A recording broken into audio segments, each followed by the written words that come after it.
आज मैं आप लोगों को मकर संक्रांति से जुड़ी एक ऐसी कथा सुनाने जा रही हूँ जिसे सुनकर समझ में आएगा कि इस दिन दान, स्नान और संयम को इतना पवित्र क्यों माना गया है।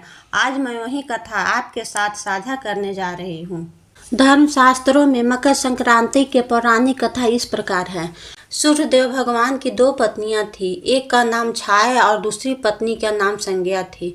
सूर्यदेव को अपनी पत्नी छाया से एक पुत्र हुआ जिसका नाम था शनिदेव। सूर्यदेव और उनके पुत्र शनि के संबंध अच्छे नहीं थे और उसके पीछे का कारण था शनिदेव की माता छाया के प्रति सूर्यदेव का व्यवहार अच्छा नहीं था। जब शनिदेव का जन्म हुआ था तो उनका काला रंग देखकर सूर्यदेव क्रोधित हो गए और सूर्यदेव ने कहा कि ऐसा पुत्र मेरा नहीं हो सकता है। शनिदेव के जन्म के बाद से ही सूर्यदेव ने शनिदेव उनकी माता छाया को अलग कर दिया था। शनिदेव उनकी माता छाया दोनों जिस घर में रहते थे उसका नाम कुंभ था।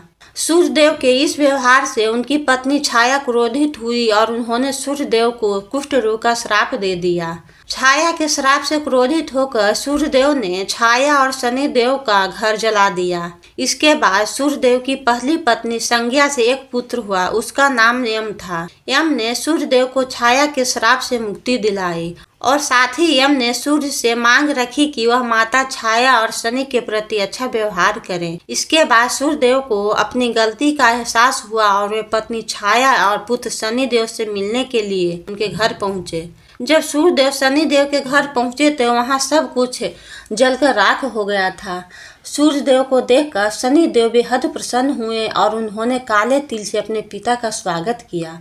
शनिदेव के इस व्यवहार से सूर्यदेव बहुत खुश हुए और उन्होंने शनिदेव को एक नया घर भेंट दिया जिसका नाम मकर था। सूर्यदेव के आशीर्वाद से शनिदेव दो राशियां कुंभ और मकर के स्वामी बन गए। सूर्यदेव ने शनिदेव को आशीर्वाद दिया कि जब भी उनसे मिलने उनके घर आएंगे तो उनका घर धन्य धान्य से भर जाएगा।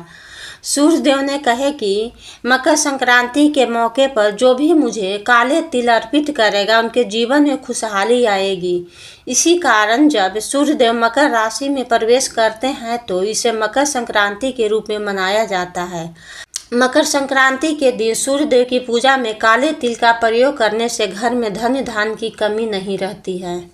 इसी विश्वास और पवित्र भाव के साथ मकर संक्रांति की यह कथा यहीं समाप्त होती है। भगवान सूर्यदेव आप सभी को जीवन में सुख समृद्धि बनाए रखे। राधे राधे।